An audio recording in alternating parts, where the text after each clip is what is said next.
Okay, magandang gabi po mga kapatid. Welcome po sa ating pong pulong panalangin at oras na po upang tayo magsimula 7 p.m. Tayo po magsimula sa pamamagitan ng pag-awit ng isang himno at ipong awitin And Can It Be. Tayo pong lahat ay magsitayo.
Eternal throne and claim the crown through Christ my own.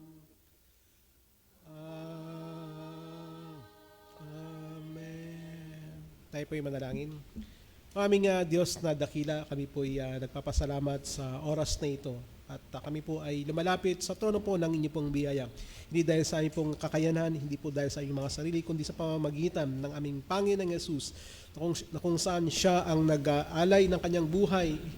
Siya ang aming naging kapalit upang kami ay tubusin sa aming pong mga kasalanan. Kaya kami po ay patuloy po na nagpapasalamat sa oras na ito sapagat bilhin nyo kami ng pribilehiyo na makalapit sa inyo, makatawag sa inyo sa daan po ng pananalangin. Kaya aming Diyos nawa, hiling namin na inyo kaming samahan sa oras na ito at patuloy po na maging sa inyong pong mga salita, namin pong pagbulay-bulayan sa oras na ito, ay inyo itong gamitin upang kami, Panginoon, ay patatagin at patuloy na patibayin. Higit sa lahat ay aming gamitin ang inyong pong mga salita sa aming pong pananalangin upang sa ganon ay patuloy po na tunay na kayo lamang ang aming maitaas sa mga oras na ito. Kaya nawa sa aming pong pananalangin ay mai-focus namin ang aming pong puso, maibigay namin ang aming pong mga puso sa inyo at higit sa lahat sa pakikinig namin ay pong mga salita ay patuloy po na kami makapagbigay din ng focus sa inyo pong mga salita na aming pong pakakinggan sa oras na ito. Inyo pong tulungan, gabayan aming tagapagturo, bigyan siya ng pisikal na kalakasan upang kanya pong maipahayag sa amin ang inyo pong mga salita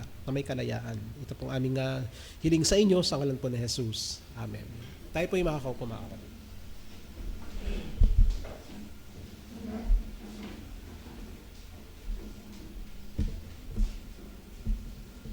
Gandang gabi sa atin lahat mga kapatid. 1966, ako ay 16 years old pa lang. Sorry.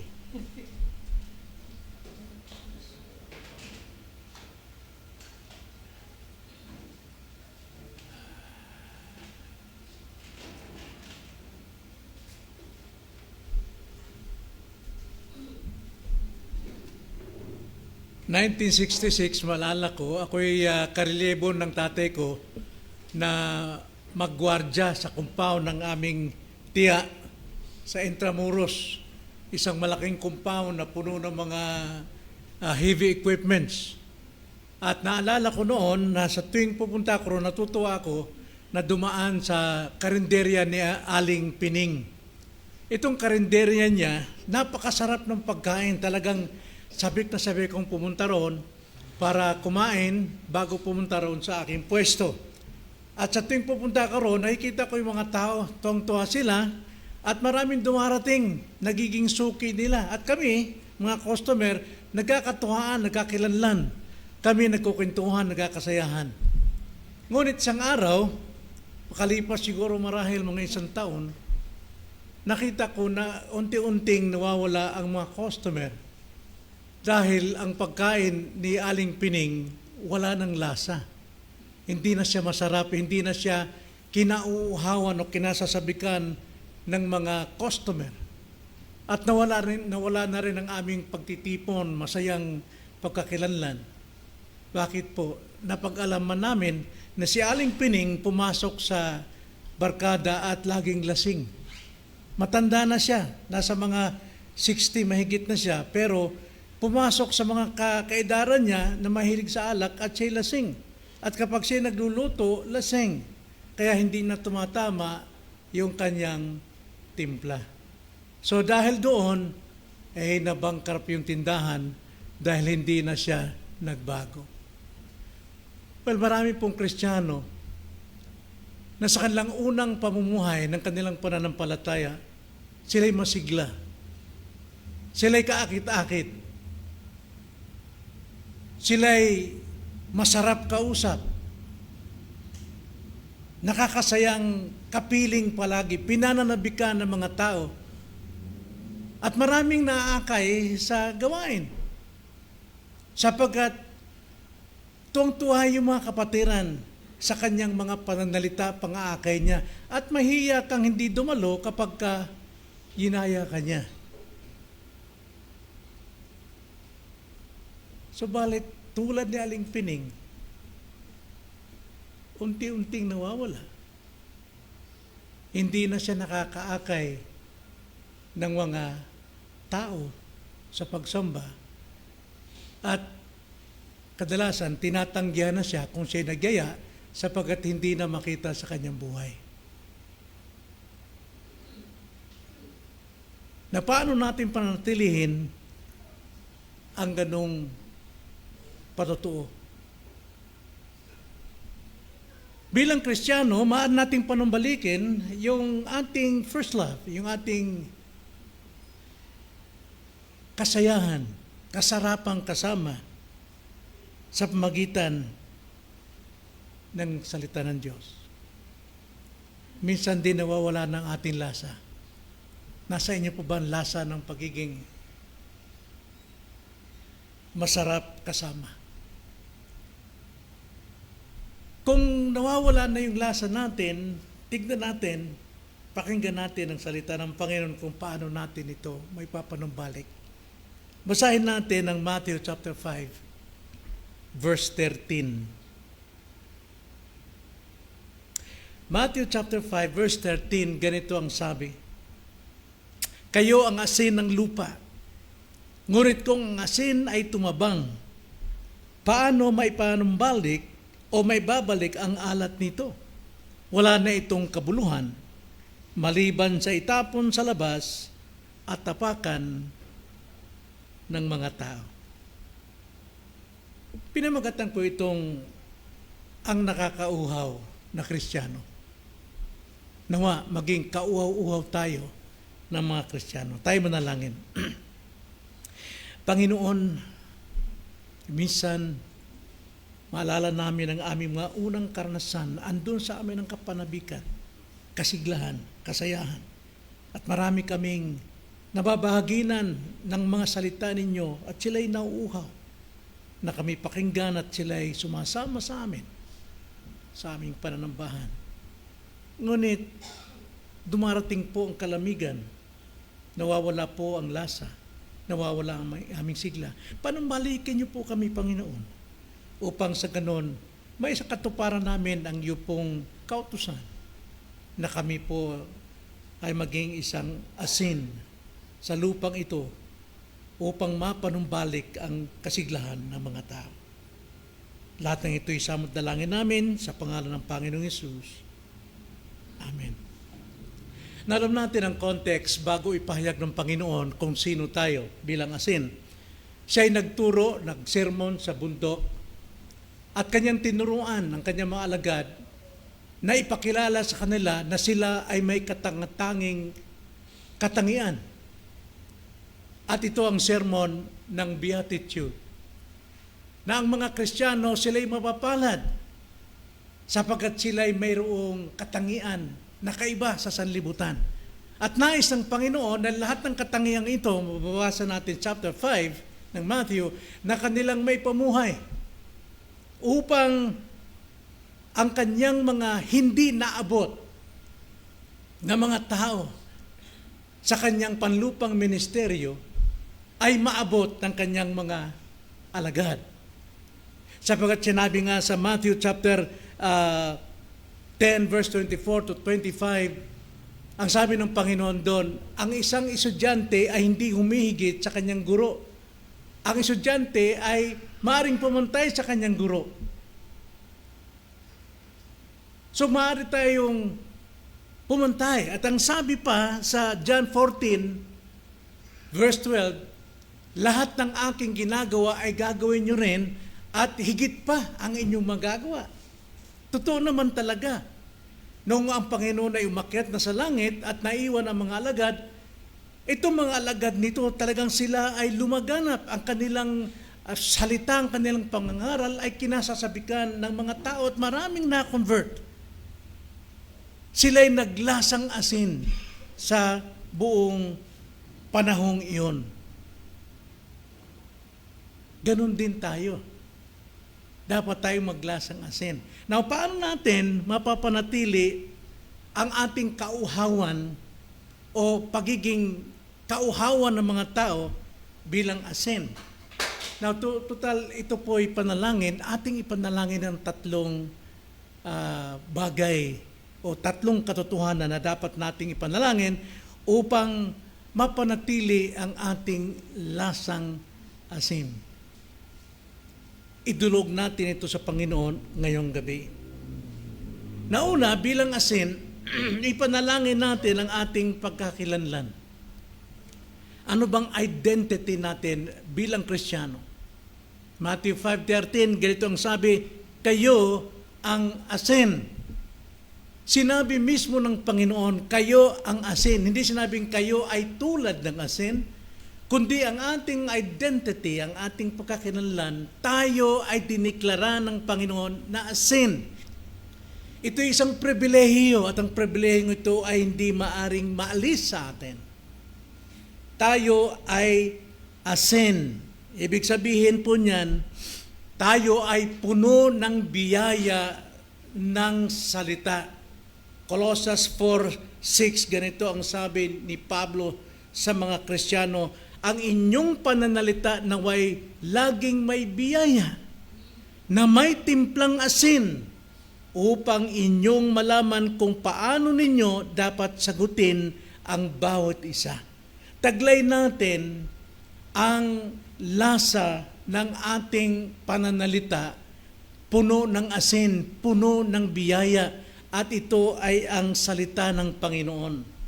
Marami tayong maaakay sa ating patutuo, sa ating pangungusap, sa ating pagpapaliwanag ng salita. Ito yung papel natin as Christian sa mundong ito. Ito ay isang tawag. It's a calling na tayo ay maging asin. Tayo ay dapat maglasa, nakakauhaw ang ating pananalita pagdating sa salita ng Panginoon. Mahalaga sa ating pang-araw-araw na buhay na tayo maging asin kung paanong sa panahon ni Kristo. Napakahalaga nito ang katotohanan. Ang sweldo ng mga sundalo ng mga Romano noon ay sa pamamagitan ng asin, supot-supot na asin imbis na pera, sapagkat ang asin sa time na yun napakalaga. Ito yung pinaka-refrigerator sa mga karne o isda. Ito yung nagpapanatili ng kasariwaan ng karne, nagpapasigla ng buhay, nagbibigay lasa sa lahat ng pagkain, naglilinis sa mga karumihan. Sa pamamagitan ng asin, marami pong nakikinabang. Kaya mas malaga ang asin kaysa sa lapi nung panahong yun. At ito ang ating impluensya. Nasa atin ang timpla ng salita ng Panginoon. Taglay natin ang salita ng Diyos na dapat nating i-share. Ito ay biyaya sa lahat ng makikinig. Ito'y nagpapapigil ng kabulukan, ng kasalanan ng tao, ng kasamaan ng tao sa pamamagitan ng mabiyayang salita. Ito'y nagpapalinis ng moral ng mundo. Ipahayag ng ating katuwiran sa pamamagitan ng ating salita. Sa pamamagitan ng asin na may timpla ang ating pananalita, ang tao ay napapabanal. Kaya napakahalaga, ang sabi ng Panginoon, ang ating pagkakilanlan, kayo ay asin. Panatilihin natin ito, mga kapatid. Hindi sayang ang ating pagkakristyano. Kahit wala tayong alam, pero kung nagsasalita tayo ng mabiyayang salita ng Diyos, napipreserve ang buhay ng tao, napapasigla, nabubuhay ang mga taong nabibilasa sa kasalanan, kasamaan at bisyo, ito ay napapanariwa dahil sa ating pagpapahayag ng katotohanan. Ito ang ating tungkulin. Tungkulin natin na magbigay lasa sa buhay ng tao. Tungkulin ng mga Kristiyano sa mundo na nagdadala ng kagalakan sa mga taong nalulumbay, sa mga nawawala ng pag-asa, sila'y nagbibigyan ng bagong buhay ng pag-asa. So itong panalangin natin unang-una ngayong gabi, na ating ingatan ang ating pagkakilanlan. Ikalawa, bilang asin, ipanalangin din natin ang ating pagkakalasa. Bagamat tayo asin, pero walang silbi kung hindi natin ito o hindi nalalasahan ng mga tao. Sabi nga sa ating text, kayo ang asin ng lupa. Ngunit kung ang asin ay tumatabang, paano may babalik ang alat na ito? So kung nawawala ang lasa dahil tumatabang, anong silbi ng ating pagiging asin? Now, Tumatambang ba ang asin? Mga kapatid, wala akong makitang definition ng asin na nawawala ang alat nito. Hindi nawawala ang alat ng asin. Gayon din ang ating pagkakinanlan, hindi nawawala ang ating pagiging Kristiyano. Subalit, nawawala ang alat nito kung ito'y nakukompromiso. Kung ang asin ay nahaluan ng putik, nahaluan ng dumi, wala nang sinong magkakagustong tumikim ng asin na yun. Nawawala ang kanyang lasa. So pagka nawalan ang alat ng asin, nawawala din ang silbi. Ganon din sa atin. Kung hindi marinig sa atin yung mga salita, kundi ang narinig sa atin ay ang mga salitang kamunduhan, nawawalang silbi. Ang mga taong patay hindi nabubuhay. Ang mga taong nawawalan ng pag-asa hindi magkakaroon ng pag-asa. Nawawalang bisa. Kaya dapat pagnilayan natin paano natin maibalik ang ating alat bilang asin. Nawawala ito kapag tayo po ay sumasanib sa mundo. Kaya nga sabi Romans 12:12, huwag kayong makitabas sa tabas ng mundo. Kundi dapat magbago tayo ng isip, manumbalik tayo. Nawawalan ito ng silbi. So anong dapat nating gawin? 2 Corinthians chapter 6 verse 17. Kaya lumabas kayo sa kanila. Yun ang sabi. Kaya nga lumabas kayo sa kanila at humiwalay kayo, sabi ng Panginoon, at huwag kayong humipo ng anumang bagay na marumi, at kayo'y aking tatanggapin. Kapag tayo po ay nakihalubilo na sa takbo ng sanlibutan, dahil mas masaya, mas nakikilala, nawawala po ang ating lasa. Kaya pagka ang asin ay mawala ng alat, nawawalan itong silbi. Ikalawa, kapag ang asin ay nawalan ng alat, mawawalan ito ng epekto. Wala ng puwersa, wala ng kapangyarihan. Nagiging tampulan tayo, nagiging kapintasan ang ating mga pananalita, ang ating buhay. Nawala ang ating patutuo. Mark 9:50, mabuti ang asin, ngunit kung tumabang ang asin, ano ang inyong ipagpapaalat dito? Magkakaroon kayo ng asin, magkaroon kayo ng asin sa inyong mga sarili at kayo'y magkaroon ng kapayapaan sa isa't isa. So hindi magandang patutuo kung mawala ang lasang asin. So paano natin patingkarin ang alat natin? Mamuhay tayo sa pananampalataya. Meaning to say, mamuhay tayo bilang Kristiyano, bilang niligtas, bilang binago, bilang bagong nilikha, bilang mga anak ng Diyos. Mamuhay tayo sa pananampalataya. Mamuhay tayo ayon sa layunin ng Diyos. So ipanalangin natin, ikalawa, na ating pong panatilihin ang ating pagkakalasa. Then ikatlo, mga kapatid, bilang asin, ipanalangin natin ang ating pagsasabuhay. Una, ang ating pagkakilanlan, panalangin natin mapanatili. Ikalawa, ang ating pagkakalasa na hindi mahaluan ng anumang kamunduhan. At ikatlo, panalangin natin ang ating pagsasabuhay. Pag sinabing pagsasabuhay, ang sabi po sa ating teksto, kayo ang asin ng lupa, ngunit kung ang asin ay tumabang, paano may babalik ang alat na ito? Wala na itong kabuluhan, maliban sa itapon sa labas at tapakan ng mga tao. Ano pong pinahiwatig? Kailangan tayong magsabuhay palagi. Panatilihin natin ang ating alat. Panatilihin natin. Isabuhay natin. Yan ang hamon sa atin ng salita ngayong gabi. Paano natin ito gagawin? Gaya ng sinabi ko kanina, ipamuhay natin sa pananampalataya. At paano natin pamuhay pananampalataya? Ano yung ating basihan? Galatians 2:20. Kasama tayong napako kay Kristo at hindi na tayo ang namamayari sa ating sarili kundi si Kristo.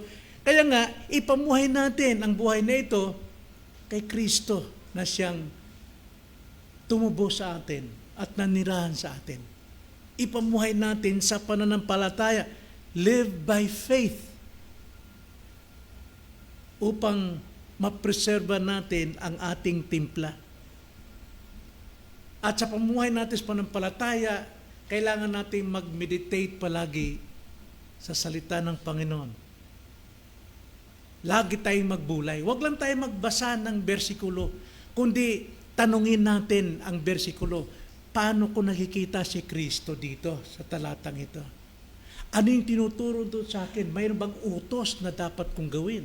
Mayroon bang kasalanan na dapat kong alisin? Mayroon pa akong dapat baguhin sa aking ugali? Magnilay tayo sa salita ng Panginoon. Halimbawa na lamang, Psalms 1, verse 1. Mapalad ang taong hindi, ano yung una? Tumatayo sa payo ng masasama. Magbulay ka. Anong payo ng mga masasama? Kamunduhan. Ako ba'y nakikiisa sa kanila? Yung bang lagi kong pinapanood? Ano ba ang ginagawa ko? Ano bang payo ang nasa akin? Ito ba'y sa salita ng Diyos? Ganun po magbulay. At yun, lalago tayo doon sa ating pagninilay. Kailangan nating mag-meditate ng salita ng Diyos at higit sa lahat, lagi nating ipanalangin. Lagi tayong manalangin. Bakit po?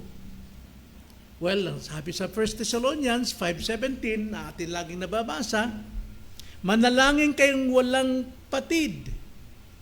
Sa lahat ng bagay ay magpasalamat kayo sapagkat itong kalooban ng Diyos kay Kristo Jesus para sa inyo.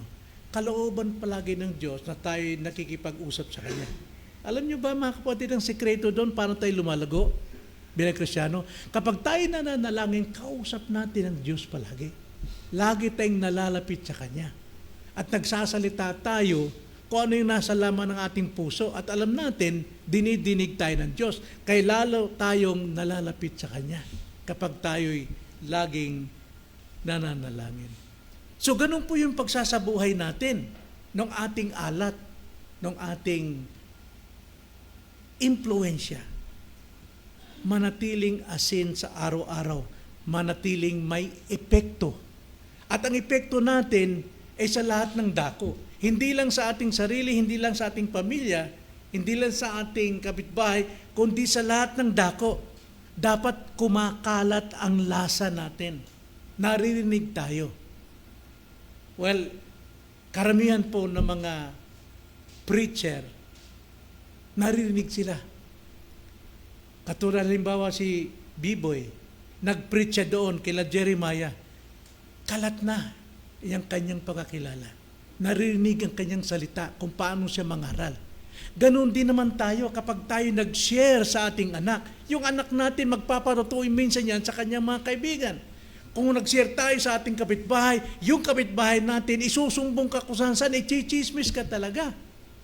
Kaya kumakalat yung asin natin sa pamagitan ng ating pamumuhay. Dapat nating ipanalangin ito. Ano yung dapat nating ipanalangin upang tayo maging kauhaw-uhaw na Kristiyano? Ipanalangin natin ang ating pagkakilanlan, ipanalangin natin ang ating pagkakalasa, at ipanalangin natin ang ating pagsasabuhay. Kaya ito po, mga kapatid, ang suggestion ko na sana sa ating panalangin, ating may panalangin ito sa ating mga kapatid, sa ating mga prayer consent. Ang pagiging asin ng lupa ay isang tawag. Tanda natin, it's a calling. Tawag ito. Ito'y pribilehiyo natin. Wala ang mga tao nito. Nasa iyo ito. At bilang asin, tayo'y may mahalagang papel sa mundong ito. Asin tayo sa mundo upang kumalat ang karya ng Diyos sa mga tao. Tayo manalangin. Panginoon, maraming salamat po sa gabing ito. Pinaalala niyo sa amin kung ano po ang aming pagkakilanlan, kung ano po ang aming lasa, at kung paano po dapat kaming mamuhay upang maipalaganap ang aming pong pagkaalat bilang biyaya sa lahat ng taong mapakinggan, makarnig ng aming mga patotoo. Maraming salamat po itong aming dalangin sa pangalan ng Panginoong Hesus. Amen.